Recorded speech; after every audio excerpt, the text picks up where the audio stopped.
Good news, everyone! Tonight, Wyoming goes wild, trans resistance ramps up, Maryland kicks back, and more. Good news starts right now.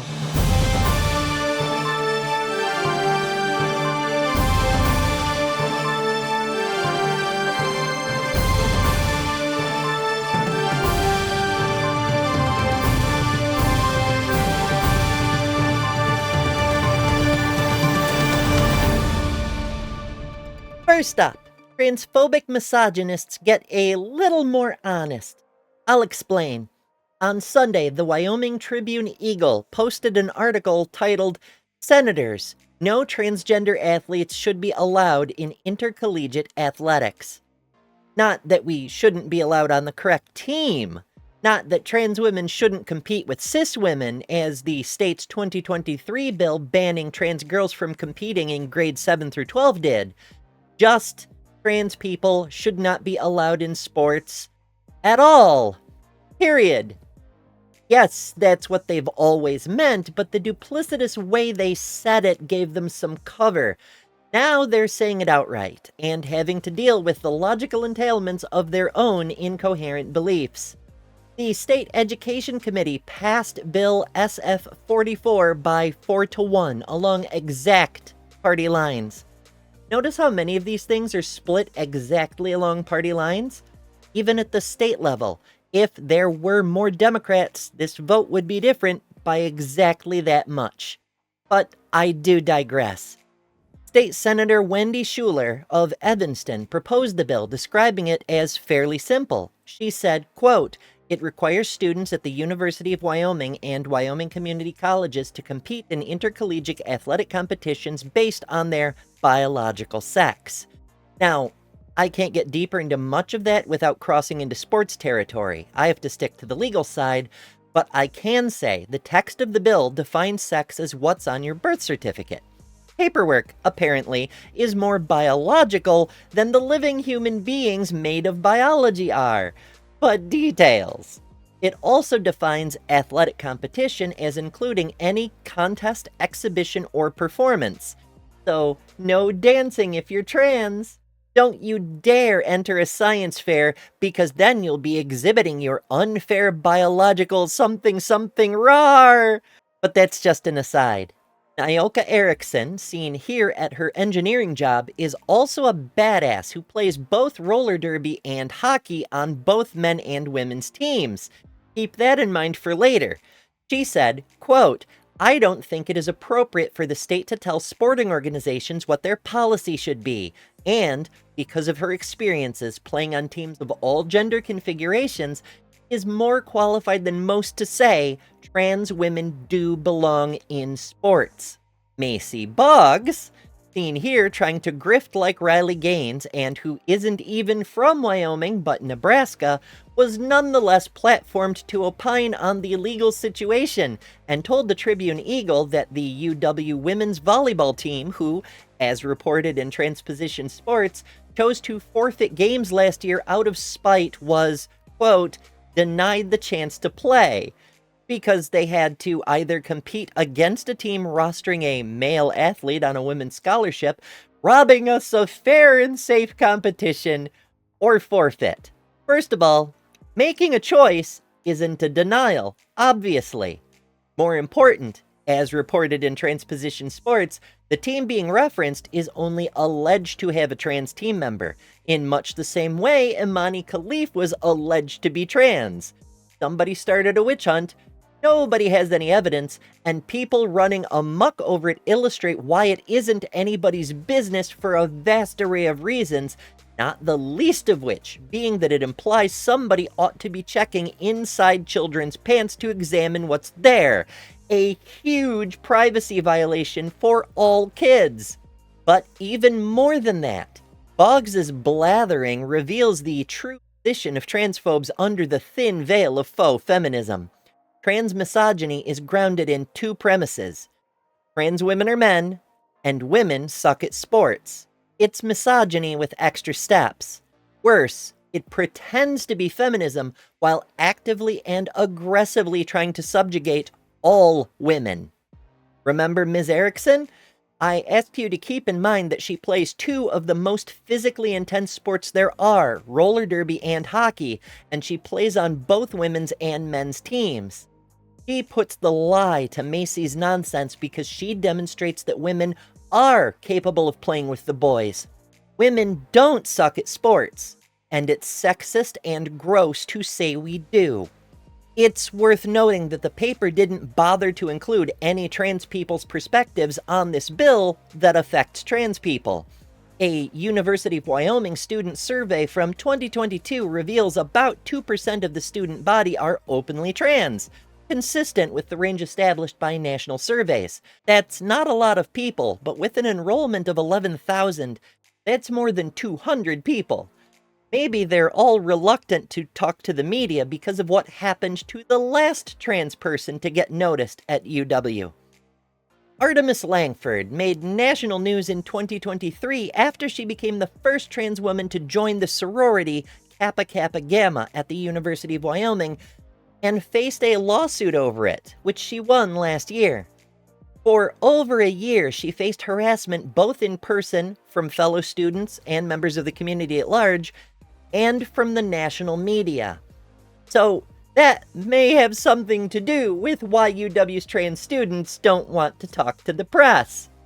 All these bills and acts and committee meetings where Republicans try to push their regressive agenda down everyone's throats are revealing more and more clearly that while they're presented as just protecting women, the reality is they're just oppressing women. They're codifying that women aren't good enough, that we're second class and we should expect less privacy than men, whether it's checking our papers or checking inside our pants. Trans people are just the excuse. We've always known that, but now they're saying it. And to be clear, the reason that's good news is because the 75 million US voters and who knows how many more around the world who were fooled by the propaganda and rhetoric, well, now that illusion is starting to shatter.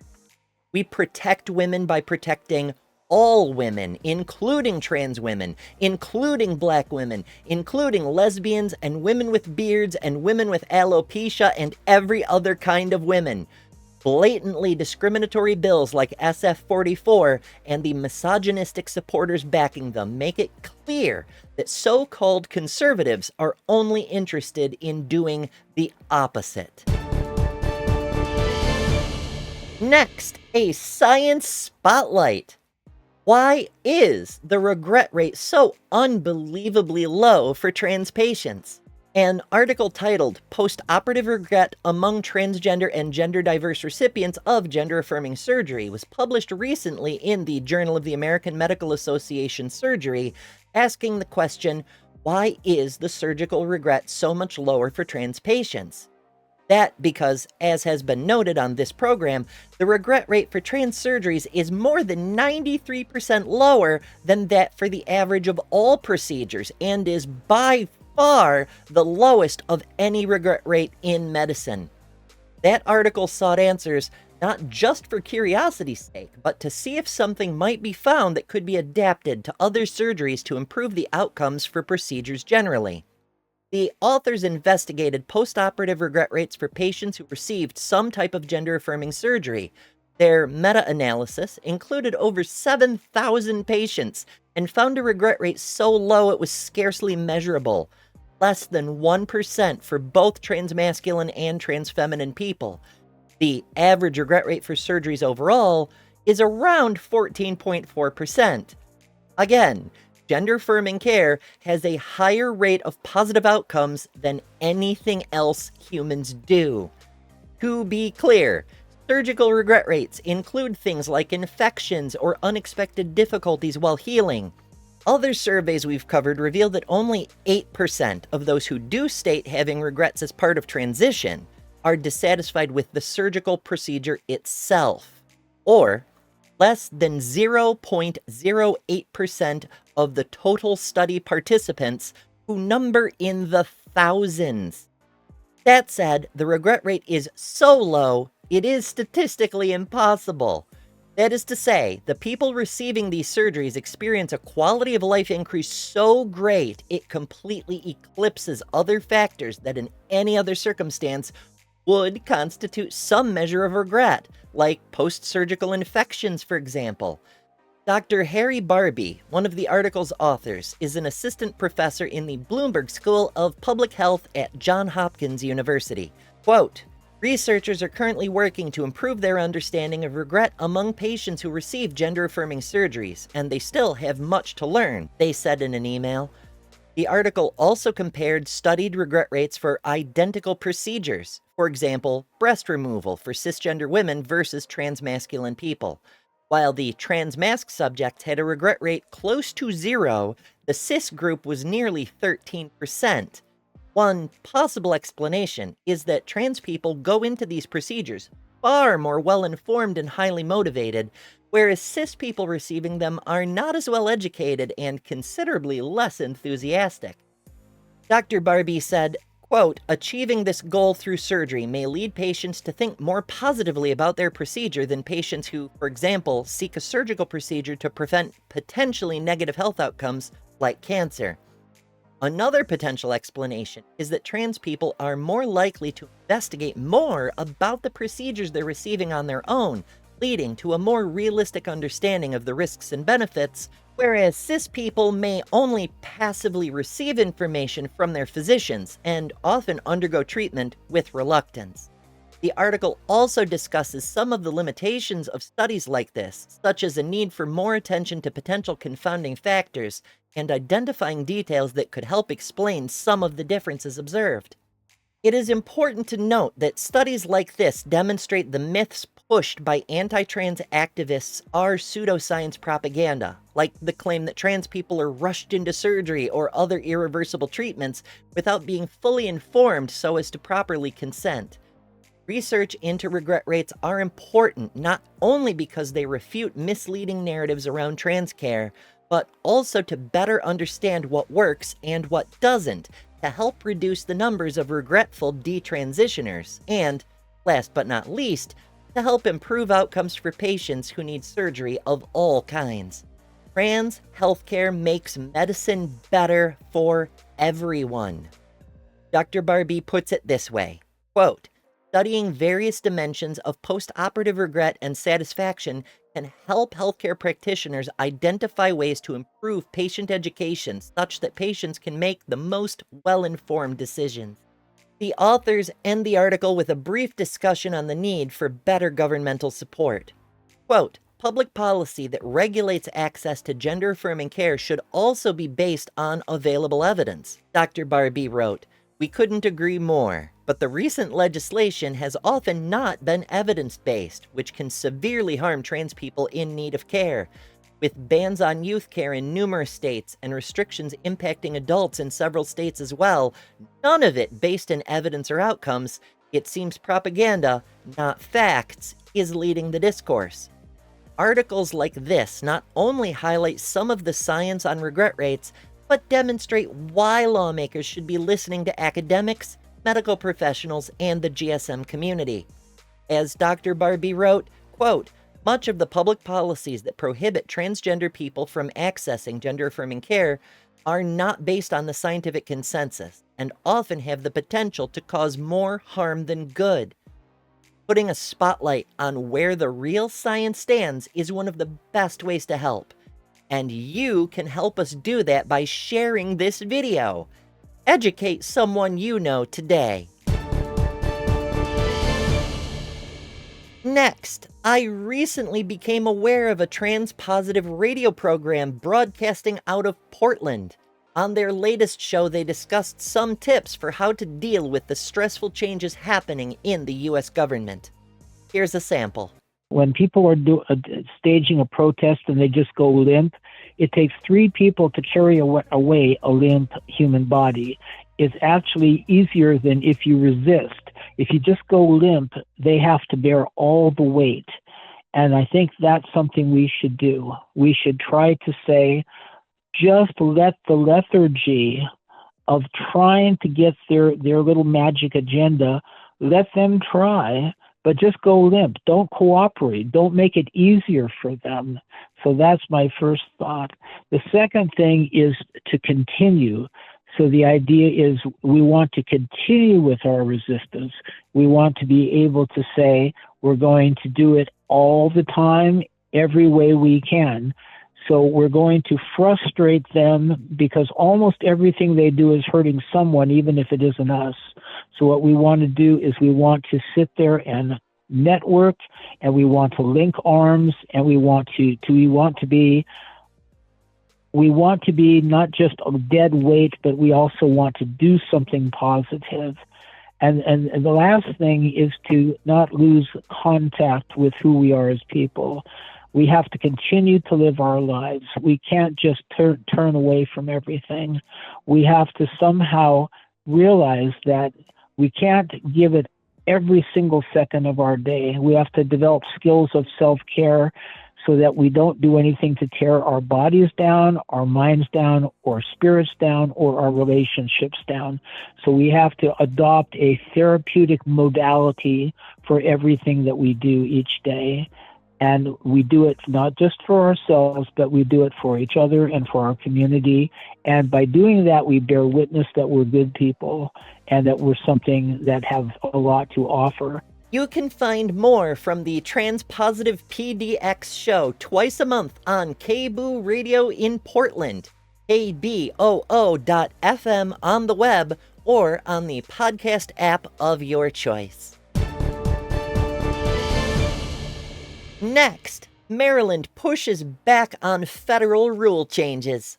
The Birth Certificate Modernization Act is designed to make it easier to update sex markers on state-issued documents like driver's licenses, as well as birth certificates, and will add an X option to recognize non-binary people and increase existing security by codifying that no document shall display any sign of past amendment.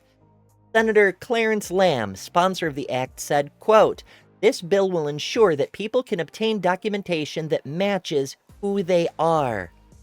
Opponents of self-ID often argue that it is vital for public safety as well as personal security that identification match the description of the individual being identified, but don't seem to realize that's exactly the point. If the ID says something that obviously doesn't match the person theoretically being described, it causes confusion that can lead to problems. Being able to update identity documents is essential for the government's interest. Being able to determine whether the person presenting an ID is the person on the ID. Existing state law permits people who have undergone medicalization or are intersex to correct their birth certificates and provides for caretakers such as guardians or legal representatives to file written requests on behalf of those under their care as well. This act not only removes the necessity for surgery, but makes the entire process more efficient, more secure, and more accessible. Plus, it adds the X option, increasing the utility considerably over the existing statute. During the current president's first term, federal policy was drastically changed to restrict trans health care and remove discrimination protections, as well as banish trans service members from the armed forces.